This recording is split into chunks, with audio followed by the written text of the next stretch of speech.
অঙ্গীকার করে ক্ষমতায় যাওয়ার পরে এখন আপনি পিছলায় যাবেন, ছাই দিয়ে ধরতে হবে। এবং আমরা যদি ছাই দিয়ে ধরতে পারি, বিএনপি সরকারকে গণভোটের প্রতিটি অক্ষর অক্ষর বাস্তবায়ন করেই বাংলাদেশের রাষ্ট্র পরিচালনা করতে হবে। শহীদের রক্তে বাংলাদেশের মাটি বারবার সিঞ্চিত হয়েছে। এখন সেই শহীদের রক্তের বিনিময়ে অর্জিত এই নতুন বাংলাদেশে একটি জবাবদিহিতামূলক রাষ্ট্র ব্যবস্থা আমরা দেখতে চাই।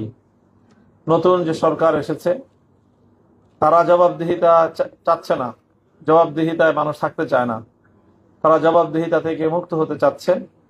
আমাদের বাকিদের দায়িত্ব হবে এই সরকারকে রাষ্ট্রের দায়িত্বশীল হিসেবে যে কোনো মূল্যে তাদেরকে জবাবদিহিতার আওতায় নিয়ে আসা, এবং সেটা আমরা করতে পারবো। আমাদের প্রথম অ্যাসিড টেস্ট হবে গণভোট বিষয়ে জাতির কাছে সরকারকে জবাবদিহিতায় বাধ্য করতে হবে।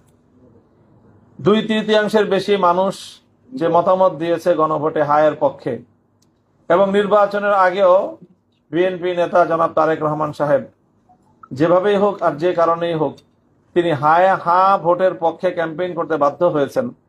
তার অর্থ হলো তিনি গণভোটের প্রতি এবং হায়ের প্রতি তিনি কমিটমেন্ট ব্যক্ত করেছেন, অঙ্গীকার ব্যক্ত করেছেন। অঙ্গীকার করে ক্ষমতায় যাওয়ার পরে এখন আপনি পিছলায় যাবেন, ছাই দিয়ে ধরতে হবে। এবং আমরা যদি ছাই দিয়ে ধরতে পারি, বিএনপি সরকারকে গণভোটের প্রতিটি অক্ষর অক্ষর বাস্তবায়ন করেই বাংলাদেশের রাষ্ট্র পরিচালনা করতে হবে। আর না হলে তাকে প্রস্থান করতে হবে। সে যেদিকে তার পূর্বসূরি গিয়েছে সেদিকেও যেতে পারে, অন্য কোনো দিকেও যেতে পারে, বাংলাদেশের সরকার পরিচালনা করতে পারবে না। কাজে আসুন আমরা সেই ব্যাপারে ঐক্যবদ্ধ হই, সংঘবদ্ধ হই। শহীদদের রক্তের প্রতি আমাদের যে দায়বদ্ধতা আছে, জুলাই বিপ্লবের আকাঙ্ক্ষা বাস্তবায়ন করতে হবে।